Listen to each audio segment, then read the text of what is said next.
முதல்வரே முதல்வரே தொழிலாளர் குரல் கேட்கலையா? தொழிலாளர் குரல் கேட்கலையா? அமைச்சரே அமைச்சரே அமைச்சரே அமைச்சரே எங்கள் குரல் கேட்கலையா? எங்கள் குரல் கேட்கலையா? தமிழக அரசு மின்சார வாரியமே தமிழக அரசு மின்சார வாரியமே நிறைவேற்றிடு நிறைவேற்றிடு நிறைவேற்றிடு நிறைவேற்றிடு 153 நிறைவேற்றிடு 153 நிறைவேற்றிடு நிறைவேற்று நிறைவேற்று நிறைவேற்று மேட்டூர் அனல் நிலையத்தில் 6வது நாளாக தொடர்ந்து உள்ளிருப்பு போராட்டம் நடத்தி வருகின்றனர். இந்த போராட்டமானது தேர்தல் வாக்குறுதி 153ஐ நிறைவேற்ற வேண்டும் என்ற ஒரு ஒற்றை வாக்குறுதியை மட்டும் நிறைவேற்ற வேண்டும் என்று இன்று பேச்சுவார்த்தைக்கு அழைத்து செல்லுள்ளனர். இந்த பேச்சுவார்த்தையானது நாங்கள் ஆல்ரெடி சேர்மனை பற்றி பேசிட்டோம்.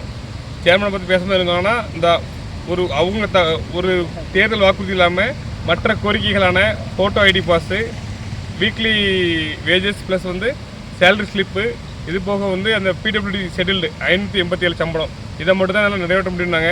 பட் அந்த தேர்தல் வாக்கு 153 கொள்கை ரீதியாக மாண்புமிகு மின்துறை அமைச்சர் அவர்களும் மாண்புமிகு முதல்வர்களும் நிறைவேற்ற முடியும் என்ற ஒரு கருத்தை தெரிவித்துள்ளார்கள். இதனைத் தொடர்ந்து இன்றைய தினம் தூத்துக்குடி அனல் நிலையத்தில் ஒரு கவன ஈர்ப்பு ஆர்ப்பாட்டத்தை நடத்தியுள்ளோம். இதனைத் தொடர்ந்து நாளைய தினம் மாவட்ட காவல் கண்காணிப்பாளர்களிடம் தொடர் உண்ணாவிரத போராட்டத்திற்கு அனுமதி கேட்க உள்ளோம்.